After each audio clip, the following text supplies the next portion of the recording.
The Coach Curl podcast is brought to you by Think and Grow Business, the home of the Think and Grow Business Mastermind. If you're serious about growing your business, get serious and join a mastermind group today.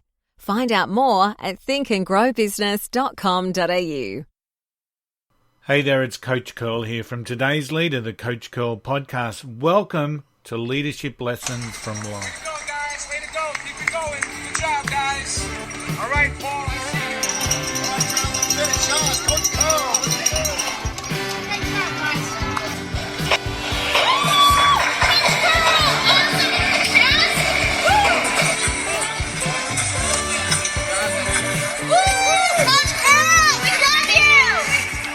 Hey there, it's Coach Curl here, and welcome to Leadership Lessons. Now, today I want to share a concept about intuition. Now, this concept comes from a book by a gentleman called Michael Heppel, and the book is called The Edge. And one of the things that he points out to in relation to intuition is that every aspect of your life is linked to intuition. Now, that may sound quite startling for some of you that may be listening to this, but it really is true. And I want you to think about this from a very broad aspect, because intuition affects every part of our life. And we usually see it in the world of hindsight, right? Hindsight is where we usually see it. So when you think about it, it's health. So health is an aspect of our lives that's governed by intuition. And it's usually showing some level of remorse when we don't do something that we know we should be doing. Relationships are another area of hindsight, falling in love with someone at first sight, not making the move, for example, not asking the question, not asking for the dance, or related to our own intuition. The regret that we have, which sometimes can harbor for a life. Why didn't I ask that girl in grade 10 to dance with me? Part of that is intuition, because it's our intuition that wants it to happen that we didn't act upon. Finding relationships, the concept around love at first sight, and not being brave, courageous enough to step into that. Businesses, there's a lot of intuition that's involved around business, whether it's the wrong business relationship, values that don't align, choosing the wrong team member, having a gut feel about someone, even though that their qualifications may indicate that they're the ideal candidate. What about parenting? There's another aspect of our lives that is absolutely governed by intuition. So we look at friendships. Yeah, is another area. Sometimes things are just awkward, aren't they, between some people? Sometimes we don't say what we should be saying, what that we feel we should be saying. Money, absolutely. How many times have we seen an offer that we think is just too good to be true? How many times have we done that? And safety. We all get a bit of a sense when something's not safe, when we're close to the edge. We get a bit creepy crawly in the skin and whatnot. So that's all intuition. That's all coming to us in the form of intuition. And unfortunately, because we don't act on it, often we don't pick it up until it's hindsight. So it's a really interesting concept, isn't it? Because we're not acting on our gut feel. We're not acting on our intuition. So therefore, what we're doing, and when we first recognize it, is when we say, yeah, I really should have done something about that, which is a horrible feeling to take through our lives. So highly intuitive people rarely speak of hindsight. Okay? Take that on board. Highly intuitive people rarely speak of hindsight. They are quick to feel, and they're quick to make decisions. And they seem to make decisions easy, don't they? People with that gut feel that can respond to it, that can act on it. They seem to know when it's right or when it's wrong. Now, in the book, Heppel describes an intuition grid. And this is going to be really quite complex for me to share with you from an oral perspective without actually showing the grid, but I'm hopeful that I can do it. So on the bottom axis of the grid, that indicates, say, common sense to insight. So we've got common sense and we've got insight left to right, common sense to insight. And on the left axis, we've got low and high frequency. So whether something's a low reverberation for us, a low frequency around our intuition, or whether it's a high frequency. And the way that he describes the use of the grid is probably going to make a lot more sense than what I've just described with the grid. So where we've got someone who's in the common sense quadrant and low frequency, so down the left-hand bottom of the grid, these persons, the people here, wouldn't be described as being very intuitive at all. They rarely make decisions, and they use data and plenty of it. In fact, they'll often snowball themselves with data before they make a decision. So instead of acting on intuition and acting quickly and effectively and easily, they rely on data, and the more data, the better.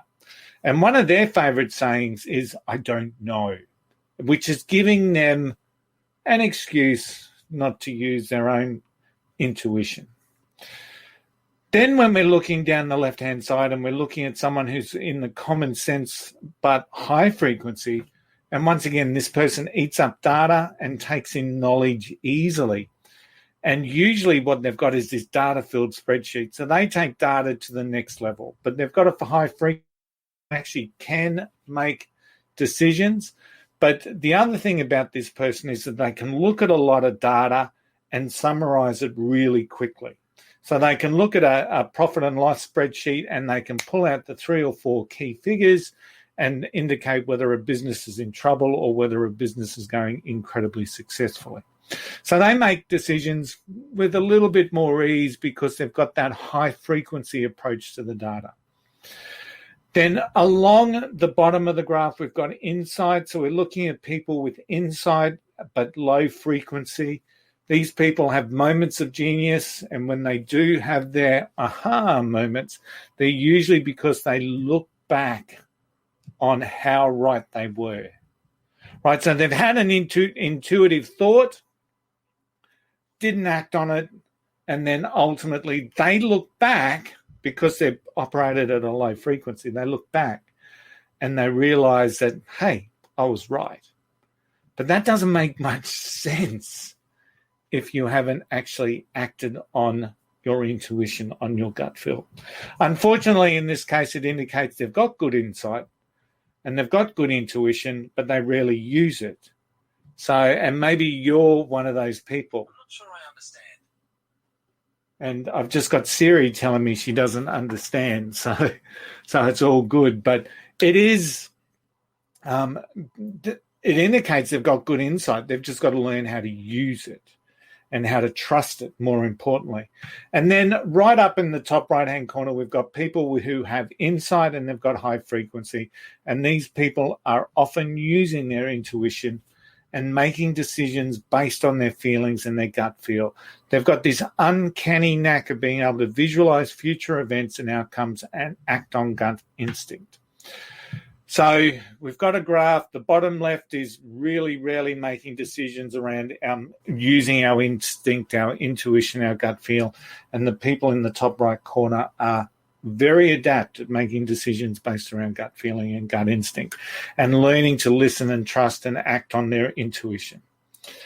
So what are some of the things that you can do to listen in and act on your intuition? And sometimes, depending where you are on the graph, of course, or on the grid, I'd encourage you all to look up that intuition grid. I'm sure that you would be able to find that out on Google somewhere by, and as I said, it's from a book from Michael Heppel called The Edge. Sometimes it's going to be about keeping score because, as I said, most of us don't realize or recognize our intuition until we're seeing it in hindsight and realizing how effective our intuition actually is. So sometimes it's going to be about keeping a score of the times that our intuition, our gut feeling has proved right through hindsight. And once we can acknowledge that, we can then start to unearth the reasons why it's blocking you. So is it fear? Is it a lack of confidence? Is it being risk averse? Whatever it is, once we've discovered how good your intuition is, it's then about trying to uncover your blocks as to why you're not using it more. Often we're getting told by people, don't rely on your gut feel, don't rely on intuition. People in a recruitment process are looking at things like qualifications. They're asking behavioral type questions. They're looking at experience. And yet someone could be sitting at that. If you've got two interviewers, one could be sitting there with very good intuition, very good gut feel, or even, the reverse, not a good feeling about this particular person. The data is actually backing up a decision to be made either way. And maybe your gut feel is saying completely the opposite. So this is about learning how good your gut feel, how good your intuition is in hindsight, getting a scorecard up for your own benefit. This is why I'm putting this through as a leadership lesson, so that in hindsight, you can start to believe and have faith and have trust in your instinct, in your intuition, in your gut feeling. So we've got to find out how good it is. We're going to do that through hindsight. And then you need to find out what is stopping you. Is it other people? Is it fear? Is it lack of confidence? Or are you indeed risk averse? Whatever that may be, you've got to look at that. We've got to uncover that. And then we've got to put together an action plan that's going to help you utilize your intuition. So we use self-reflection to understand. We bring about new habits and reflections that will then help us trust intuition. Take it slowly is my encouragement, but make sure you record the wins and you take the wins when you start to listen in and act on your intuition. The more you can listen, the more you can act, the more you'll learn to trust. And that's part of being a great leader. I hope you've enjoyed leadership lessons today. Thanks for tuning in, and I will definitely see you next week. Join the group of people impacted by seriously simple stuff to get you unstuck. The first book by Tony Coach Curl. Available at Amazon, Tony's Simple Stuff provides the tool for people to master your life and aspirations. 20% of every book sold supports Carter's cause. Hey, thanks for listening to our Leadership Lessons from Life session today. I hope it will provide impact in your leadership journey. Check out Think and Grow Business for all of your leadership development needs. If you want individual or team coaching, build better leadership behaviours in your organisation, develop high-performing teams, the range of programs available at Think and Grow Business will certainly help you. Book your free 30-minute discovery call at thinkandgrowbusiness.com.au. Wherever you are, remember you are standing stronger, braver and wiser. Have yourself a most successful week, and remember the golden rule: just don't be an arsehole. I'll see you next time.